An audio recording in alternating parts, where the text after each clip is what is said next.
आज गोहाना विधानसभा से भारतीय जनता पार्टी की टिकट पर चुनाव लड़ चुके तीरथ राणा जी गांव चांदी और गांव इंद्रगढ़ की धरा पर पहुंचकर एक पुण्य काम किया अपने जन्म दिवस के उपलक्ष्य पर।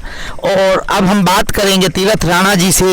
उन्होंने चुनाव लड़ा और आगे की भविष्य की क्या राजनीति है और रणनीति है, आज गांव चांदी इंद्रगढ़ में पहुंचकर क्या संदेश देना चाहते हैं जनता को। देखिए भाई साहब, राजनीति पहले भी नहीं की, पहले भी समाज सेवाएं करते थे, ऐसे ही राष्ट्र निर्माण के कार्यों में भाग लेते थे। और आज भी जैसे हमारे युवा साथी हैं देवेंद्र सूरा जी, मेरे बहुत अच्छे मित्र हैं, भाई हैं, और जो ट्री मैन के नाम से आज के दिन जाने जाते हैं। उन्होंने इस क्षेत्र में इतना काम किया कि लोग उन्हें पर्यावरण मित्र ही कहने लगे। तो हम इस धारा वाले, इस विचार वाले आदमी हैं कि अपने काम को इतना करो कि लोग उसको उस नाम से जानने लग जाएं।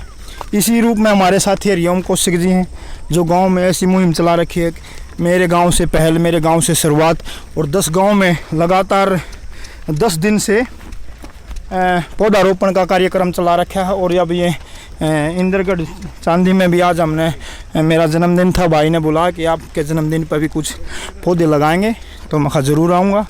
और भाई साहब ने बुलाया और देखिए यहाँ इसकी खेड़े की ज़मीन है, जो 8 एकड़ ज़मीन बताई है, इसमें बहुत अच्छा बाग की शुरुआत की है।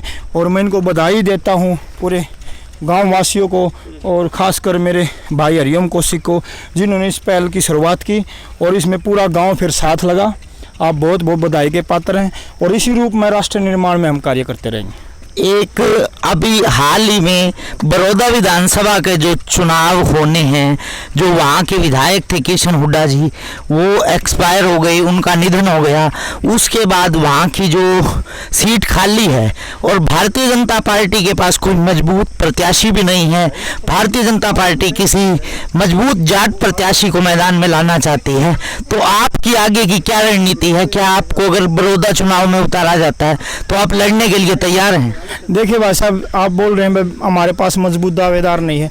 हमारे पास योगेश्वर दत्त, जो पिछली बार विधानसभा का चुनाव लड़ा था बड़ौदे का, तो मात्र 3-4 हज़ार वोटों से ही हार हुई थी। और इस हार को मैं बहुत बड़ी हार नहीं मानता कि भाई 3-4 हज़ार वोट कुछ नहीं होती। ये एक समीकरण ऐसा था कि भाई लास्ट टाइम इलेक्शन चेंज हो गया और हमारे पास बड़ौदे में बहुत ही अच्छे उम्मीदवार हैं। और सबसे पहले तो योगेश्वर दत्त है, जिन्होंने बहुत अच्छी फाइट दी थी। उससे पहले दादा बलजीत मलिक में लड़े थे, उनकी भी जमानत जब्त हुई थी भारतीय जनता पार्टी से।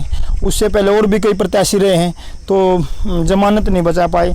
पहली बार किसी प्रत्याशी ने इतनी वोट ली है और बहुत अच्छे उम्मीदवार हमारे, ऐसी कोई बात नहीं। और ये फैसला भारतीय जनता पार्टी का होता है, जाट नॉन जाट की ऐसी कोई बात नहीं है कि वहाँ पे जाट ही लड़े और नॉन जाट। हल्का जाट बहुल है, ज़्यादातर जाट वोट हैं, तो भारतीय जनता पार्टी भी एक नॉन जाट कैंडिडेट को मैदान में उतार कर देख चुकी है, हार का सामना करना पड़ा है। यदि जाट प्रत्याशी के ऊपर चर्चा होती है और आपके नाम के ऊपर चर्चा होती है, तो आप क्या चुनाव लड़ने के लिए तैयार हैं? देखिए भाई साहब, मैंने गोहाना से चुनाव लड़ा था और मैं आगे भी गोहाना से चुनाव लड़ूंगा। बाकी पार्टी के फैसले होते हैं वो सर्वमान्य होते हैं, उसको सबको मानना पड़ता है। बहुत बहुत धन्यवाद तीरथ राणा जी, आप यहाँ गांव चांदी में पहुँचे और इंद्रगढ़ में पहुँचे, आपने पौधे लगाए, एक पुण्य का काम किया और बेबाक तीखे बोल चैनल को अपना एक कीमती समय निकाल कर दिया। आपका बहुत बहुत धन्यवाद और आपको जन्मदिन की भी विशेष तौर पर बहुत बहुत बधाई। बहुत बहुत धन्यवाद जी। जय श्री राम, जय श्री राम।